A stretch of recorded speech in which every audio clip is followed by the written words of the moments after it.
I'm so happy to welcome you to this special edition of our podcast. My guest this week is the acclaimed actor and three-time Academy Award nominee, Edward Norton. He's a United Nations Goodwill Ambassador for Biodiversity. He told me the damage to our natural world is keeping him awake at night. It's quite heartbreaking. I started diving, when I was 14 in the Caribbean. The change to the reef environments in the Caribbean in my adult lifetime is staggering and really upsetting. Reefs are in just terrible shape, bleached, covered in algae. What was vibrant and colorful and rich is just denuded. It looks like a burnt forest or something. It's not as alive.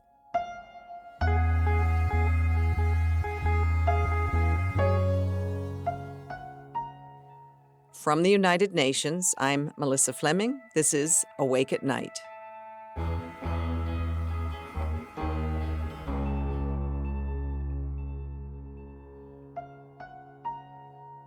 It's great to have you on our podcast, Edward. Thanks. Great to be here. You've been on a journey with the United Nations, advocating on the global stage now for biodiversity, protection and advocacy. What has your journey been like? I mean, is there I'm sure you've done some travel, and is there anything that was especially memorable to you? Yeah, lots. I mean, as with all things, I think the people who really inspire you are people who are working within their own immediate communities to create improvements in quality of life for the people within their communities. Somehow, to me, it's like, we're not ants, we're primates, and we don't live in hives. But sometimes I get this happy feeling that when you get to travel and you meet people in Rwanda who are working on a really local community-based project to restore soil or to protect certain sections of a forest or something like that, and then you meet people in Canada and you meet people in Vietnam, or you realize like it does start to feel like the work of a hive, like the work everybody's doing a little bit in different places to sort of try to cultivate the garden. At times, we get so much dire information about the relentless sort of negative progress toward loss of fisheries, acidification of ocean, carbon loading in the atmosphere, all of it. And it's great. As a counter to that, the only thing that gives me kind of optimism and hope is seeing that so many people are working at the same time. The globe and the magnitude of it has all these little gardeners, working at different points. And I think that the collective effort will amount to something. And probably you've seen some solutions that could be translated to other places that were discovered locally. It's funny. My father's been involved in conservation work for my whole life. I was just going to ask you that. And I think that I've been lucky. In some sense, I've been a witness to the journey of what were people talking about in the 70s, what were they talking about in the 80s, what has been the focus, what's been the tactical evolution on all this stuff. And,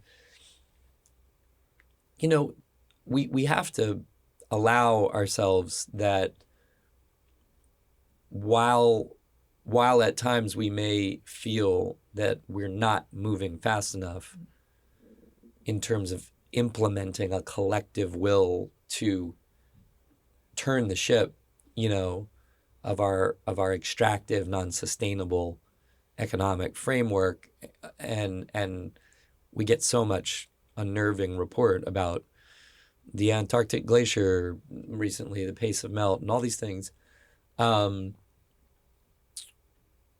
We have only really come into a focused awareness, I think, of the degree to which our industrial lives was creating these impacts let's call it within the last, 70 something years. And I don't think you can underestimate the capacity of human ingenuity to come up with solutions at a blistering pace. And if you look at the history of human ingenuity and technological development, you have to have the humility to recognize that we can't always even predict what the radiant impacts and speed of adoption of ideas are going to be once we come up with them. I go, sometimes I'm a pilot, so I will go into the Air and Space Museum in Washington. And there's one room I really love where there's nothing hanging from the ceiling. It's not one of the sort of sexy rooms of rockets or planes. It's a horseshoe-shaped room, and around the three walls of it is just a shelf. And at the beginning on the left is the engine of the Wright brothers flyer plane that they flew in 1903 in Kitty Hawk, And you just march along the wall year by year. There's the next airplane engine and the next airplane engine. And on the far right is the engine of the X-1 that Chuck Yeager broke the sound barrier in. And that's in 1963. So essentially you stand there and you look to your left, and here's this thing that wouldn't even power a lawnmower today. And 60 years later is the supersonic jet that broke the sound barrier. And when you think about what had to happen for that technical evolution to take place in 60 years, it's kind of mind-boggling. Because once people realized we could fly and they really leaned into it, the accumulated knowledge and speed and innovation was just breathtaking, And you can say the same in information technology. I mean, we're of an age where, a Texas Instruments calculator was a pretty impressive thing when we were kids. And today we're holding in our hands a device that has more computing power than like the IBM mainframes that ran the NASA launches used to have, and that too has happened in an incredibly short period of time. If you think about so I don't want to say glibly that technology is going to hack us out of this problem, but I also don't underestimate both the power of human ingenuity and then the speed at which emergent phenomenon can be adopted, so, which is why we shouldn't give up. Like, we really shouldn't give up because innovation and great ideas not only can get adopted really quickly, but almost inevitably they also represent really, really large-scale economic opportunity. Those things give me some hope. I wonder, though, how you got to this place. Maybe let's go back to your father. Well, first you were raised on the East Coast of the United States, in Boston and in Maryland. I wonder how much your family, in particular your father, played a role in your passion for biodiversity. Yeah, my dad was an attorney. He was in the U.S. Attorney's Office in the Carter administration, and a litigator and Marine veteran, and he's had a lot of chapters. But in the 80s he led public policy and litigation at the Wilderness Society, one of the great U.S. Conservation NGOs, and that was his passion. He loved the great American tradition of conservation, and he led organizations, founded the Grand Canyon Trust, which is a great regional advocacy organization in the Colorado Plateau. Was a founding board member of the Rails to Trails Conservancy. He started the Nature Conservancy's China Country Partnership Program and worked out of Indonesia for TNC for years. So I grew up in his worlds of environmental policy and strategy and organization building, and my grandfather, my mother's father, Jim Rouse, was a famous urban developer and planner who also was a real pioneer of impact finance, helped come up with something called the low-income housing tax credit in the mid-'80s. And I worked for him in New York doing affordable housing development, which sounds unrelated to climate, except that there was a lot about the way that his organization called Enterprise Community Partners was leveraging finance for affordable housing and building a network of community-based partners through which to bring this capital down, that has affected my thinking a lot about how conservation should be best implemented as well. And Enterprise, when I was on the board and involved with it, was a leader in bringing greening standards, sustainability standards to affordable housing development, and things like the LEED standards in the U.S. for sustainable building hadn't really been applied to affordable housing, and we brought them over into affordable housing. So I was pretty steeped all my life in a lot of conservation strategy and thinking from my dad, but then also the idea through my grandfather of how you can achieve important social outcomes, progressive outcomes, not just through philanthropy, but through smart, market-based re-engineering of things, which I think is extremely relevant to global conservation today. What did your family vacations look like? That's it. I mean, my dad was a backpacker, and he got us all scuba diving when we were really young. So I've been diving on reefs since I was 14 years old. And being underwater, being in the mountains, being in the forests, and it had a big impact on my interest in all this stuff. So when you picture those environments, those beautiful natural environments that are all being threatened, what is keeping you awake at night when you think about their future and the future of our planet? Well, on a spiritual level, in some sense, when you think about the things you've been privileged to see, and you return to them, and they're in any way, denuded or lessened, it really, when you have kids, it's especially because you start realizing that things you've experienced and seen, that in the back of your mind you've thought, I hope I want to share this with my kids someday, and you realize that those opportunities are getting degraded. That it's quite heartbreaking. Even I started diving, when I was 14 in the Caribbean, and the change to the reef environments in the Caribbean in my adult lifetime is staggering and really upsetting. Describe what it looked like, how you can remember it as a 14-year-old, and what it looks like the last time you were there. What is the difference? Anywhere in the shallower parts, the Bahamas or many of the just reefs are in just terrible shape, bleached, covered in algae, fish a fraction of what they were.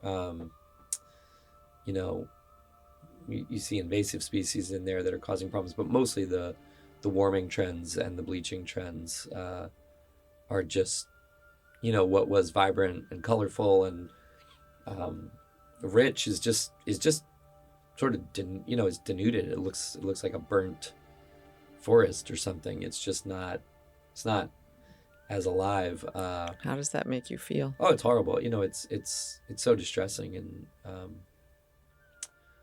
seems so self-defeating. Things like the warming of oceans, especially shallower parts of the oceans, are really, it's wreaking havoc in so many ways on our fisheries, on our reefs. And I think, more expansively, you read about the progressive bleaching events and the die-off of a system as big as the Great Barrier Reef, 1,500 miles of thing, and the notion that something that was almost mythological your whole life, like the Australian Great Barrier Reef, is effectively, on its last legs. It's almost hard to take in the ramifications and the significance of that. But I mean, you mentioned your children. I believe you have two, Yeah. 7 and 11? Or 8 8 and 11. And have you taken them to revisit some of the places that you went to as a child? And Yes, somewhat. And some places we've been, are still amazing. Wonder what they already like being underwater, and and my around. And we try to get to the places that we know are still good, or places we haven't even been. But so your family vacations are also in yes, nature. yes, very much so. Mm. How do you teach them about biodiversity? They're fully indoctrinated. They're you know they've really never experienced non-electric cars. Our house is powered by solar and battery backup, and they're pretty conversant with aspects of the energy transformation and things like that. And they know I spend a lot of time working on these types of projects. To what extent do you feel, when you think about your two children and the children you know, do they have a voice, and should they? Yeah, I think it's distressing, even shameful, when you sort of see adults, I don't know, condescending to or shaming, attempting to shame a younger generation who are exerting their voices from such a perspective of real concern. To call it strident or shrill, or and it's like, oh my God, you have children actually articulating that they feel stressed and concerned about what they perceive correctly to be their own future being deteriorated in terms of opportunity, in terms of health. It's crazy. We obviously need to be thinking about the multi-generational future and what their experience of the world is going to be, as opposed to quarterly shareholder reports. Exactly. I mean, you go to Kenya a lot. I believe in like the average age across the African continent is 19 these days. So young, yeah. Kenya is a country that's, I want to say it's quadrupled, but it might have even, it's on the path to quintupling its population in the last couple of decades. It went, in the time I've been going there, it's gone from like 10 million to now over 40 million. And it's an incredibly young, very, very young country. And by the way, one of the things really amazing about Kenya, just to use an example, is this is a country with enough, forget wind and solar, the geothermal energy potential in Kenya should and will make it a net energy exporter, a net exporter of renewable energy. And I've talked to the president there, and they are not an oil producing country, so all petrol based energy and transportation is imported with huge. It's literally a negative drag on GDP, a massive negative drag on GDP for that country. And so electrification of mobility, electrification of energy in general, from the abundant geothermal there. I mean, that's for a country that's so young and that has so successfully, if you look at telecom in places like East Africa, it totally vaulted over the old analog systems in, systems like Safaricom, or I would say far superior service to some we get here in New York City. And I think the potential to have countries that have been, tagged and discounted economically as emerging market or higher risk for some reason, given all kinds of premium costs within the global economy, heading toward possibly being an energy independent country faster than the U.S. or a 100% renewables powered country. This is eminently possible and really exciting, I think. And this is something that the Secretary General is really trying to push. A country like Kenya, drowning in debt, wanting to transition and wanting to be completely renewable powered. and to be a source of energy for other parts, not just in Africa, but the rest of the world. And yet, it's that economic piece. It's that lack of investment that is slowing it down. It sounds like this is something that you're really passionate about changing. Yeah, I think we have to get not just local people, but economics ministries. People have got to grasp, and businesses, people have got to grasp that they're going to achieve superior economic outcomes through stewardship of natural systems than they are by degrading them for short-term economic benefit. Because if we don't do that, it's over. We have to have real clarity that that natural degradation actually leads to impoverishment, literal impoverishment, not spiritual impoverishment, not through the loss of nature, not spiritual impoverishment. Because I was able to see tigers and lions, and my children aren't. I'm not saying that's irrelevant.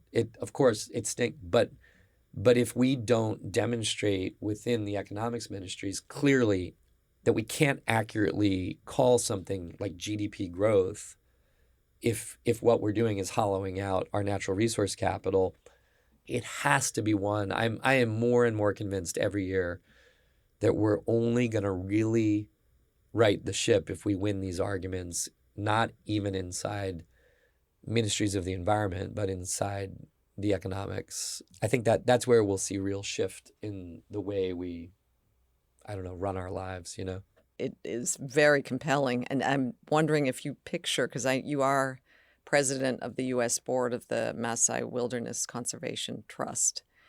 Do you have those communities in Kenya in mind when you're making this economic case too? We are working in that area because we think it's a really significant showcase, not just because it's a kind of iconic area and because Maasai tribal communities are very iconic, kind of traditional culture, all these things. We don't look at it through that sort of, the lens of romance of elephants in front of Kilimanjaro or Maasai people and their traditions. It's very, very different. We look at it from the point of view of here are land-owning pastoralist communities who have the total discretionary control through titled land ownership of what they're going to do with forest and grasslands, habitats that have massive national economic significance. The Maasai communities we work with control over 50% of the Chulu forest, which is the watershed for Mombasa. So 20% of Kenya's population is reliant on the watershed from this one forest. And it's owned by title by Maasai communities that could choose to log it. They could choose to do whatever they want. You have about 20% of all of Kenya's wildlife tourism revenue, which is a big part of its GDP, goes into the national parks in that area. And basically, it's a situation where you have pastoralist communities, mostly cattle agriculturalists, like on an economic level, getting more severely impacted year over year by drought cycles. And you basically have to be able to talk to people and say, listen, there are ways through stewardship to layer up your economic opportunity, just like an investment portfolio, through carbon credit offset, preservation of the forest, delivering carbon credit, tradable assets that can be monetized in the global carbon markets, land conservancy leases, watershed tax credits, better revenue from tourism, etc. And basically, what the Maasai Wilderness Conservation effort is, though it sounds esoteric, though it's in a very specific area, is what we're really trying to show is that you can finance conservation outcomes in non-philanthropic ways. Well, it sounds like you have a really good sustainable model, but I would like to now turn to your career. You have a stellar career in acting and filmmaking. Did you always want to be an actor? I enjoyed it from a very young age, but I didn't I didn't make a conscientious decision to pursue it at at a high level until I was in my early 20s. I read somewhere that you had a babysitter who did an act, and it kind of inspired you at age That's 5. that's why I first started taking acting classes at around that age. But not, I wasn't like I don't want to say I wasn't a theater kid. I loved theater, but I played sports and I did this and that. It was a thing I did among lots of other things that I loved. But I wasn't a kid like I like imagined myself hitting the 3-point shot at the buzzer much more than I ever thought about giving an Oscars speech or something like that, and it's probably still true. I think I still like, I cry like a baby when Leo Messi wins the World Cup finally. And I don't really rate, I guess I would call it, accolades in the arts have always seemed to me a little bit like gilding the lily. I really, and when I was a kid, it was the same. I wasn't dreaming of like being a well-known actor. I just really liked doing it. I liked the community of it, and I liked the imagination of it, and I was always a kid who liked to mimic things, and it's kind of still the way I feel about it. I like doing it more than I really like what comes with it. Yeah, I mean, you studied history at Yale, and you weren't really going in that direction. What was the pivotal moment that changed it? Because soon you were cast in the movie Primal Fear and later on Fight Club. I was actually working in New York, working for my grandfather's affordable housing finance organization, and I was doing theater. I wouldn't say on the side. I was pursuing it, but to me, like, life in the arts wasn't sort of mutually. I never saw it as something where that's all you do. You know what I mean? I can't explain. Some people would say, no, you've got to commit yourself fully. You got to be consumed by it. I was fairly consumed by it, but I don't really agree. I was always very inspired by people like Toni Morrison, the great novelist. I remember reading that she worked as an editor and was raising 3 kids, and she was writing her first novels, between like 3 a.m. and 6 a.m. And I can't explain it, but even at that age, I sort of thought to myself, you do this, you make the room for this while you also like kind of, make a living or pursue other things. And so maybe I'm lucky, but I never saw a creative life as something that cancels out the rest of what you're interested in. Well, it certainly hasn't with you. I mean, but did you feel at a certain moment that there was a certain passion, and that when you were on the stage, you felt? Oh like yeah, no, I loved it. I still love it. Like the theater company I started out with has grown and grown, and we've built it here in New York into one of the great companies. I still feel very connected to the community and I love the experience of it. But I don't find like I'm able to feel inspired or bring anything to it if I don't, like, if I made movies back to back to back, year in and year out, I wouldn't have anything. I wouldn't have absorbed anything to bring into it. You know what I mean? It's like, I think you've got to have some life and some experience of the world to bring anything genuinely interesting into that work. You must be so much in demand. I mean, how do you insist that you need to carve out space for your private life and for your other interests? I'm really lucky. It's just,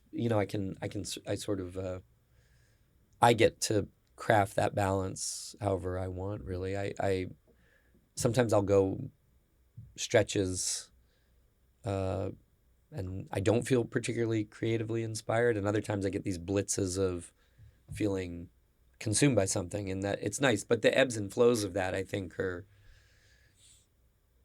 are very true to how creative cycles work, you know. You must also decide, to choose what movie or role you get involved in. Yeah, of course. Is there one you're particularly proud of? I like most of. I mean, I've been really lucky, and I've gotten to make a lot of really good films with really good filmmakers. I made some myself, and they all have different chemistries and different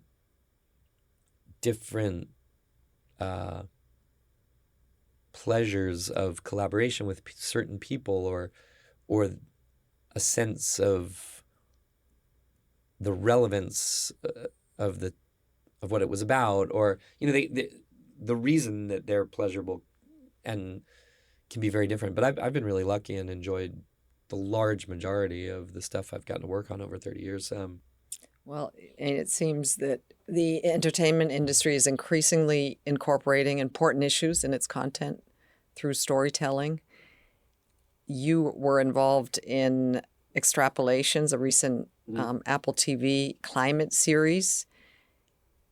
How much of a role can the entertainment industry play in changing people's attitudes, and maybe particularly because you're passionate about this space, how they see our environment and climate? I don't even think you can quantify it. I think there's the potential is always there, and I think we're seeing people come at this set of topics and themes from really interesting angles. Extrapolations was like the Black Mirror of climate disaster. It's really, really, really deeply rooted in science, and I really liked it. I thought it was a really, really great meditation on these questions directly. I think then there things like Don't Look Up are more satirical. Does Extrapolations have the danger of making people feel doomed? I don't know if it's dangerous. I think sometimes you need a bracing. I think we need a little of that. We also need hope, though. I mean, I wonder if you look into the future, and can you imagine? I know you're working really hard to get to a place of conservation and of the return of the beauty of our natural world. Are you hopeful now about the future of our planet and the future of the earth that your children are going to be living on? I think our kids are going to experience, unfortunately, I think some things are going to be very, very, very altered from the way they were when we were kids. I think there's going to be a very different baseline in some ways that to me are sad. But I think you have to have some humility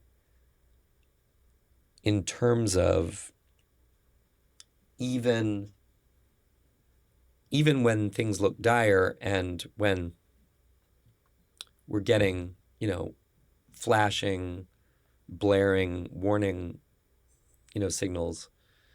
A couple things. One is these systems are incredibly complex, so there's always going to be more learning and more understanding. But I also do think, and I hope this isn't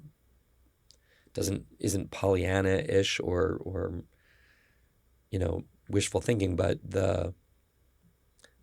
I do think we've got human ingenuity is rather amazing, and I'm banking on that, the capacity of our collective ingenuity to come up with things that we can't even really imagine right now. You know what I mean? Yeah, and our collective love of the beauty of our planet. Thank you so much, Edward, for joining me. Pleasure. Thank you for listening to Awake at Night. We'll be back soon with more incredible and inspiring stories from people working against huge challenges to make this world a better and safer place. To find out more about the series and the extraordinary people featured, do visit un.org/awake-at-night. Subscribe wherever you get your podcasts, and please take the time to review us. It helps more people to find the show. Thanks to my editor, Bethany Bell, to Adam Paler, Josie LeBlond, and my colleagues at the UN, Caterina Catidi, Roberta Politi, Geneva Damianti, Tulin Batiki, Becerra Kostova, Angelica Devis, and Carlos Macias. The original music for this podcast was written and performed by Nadine Shaw and produced by Ben Hillier. Additional music was by Pascal Wise.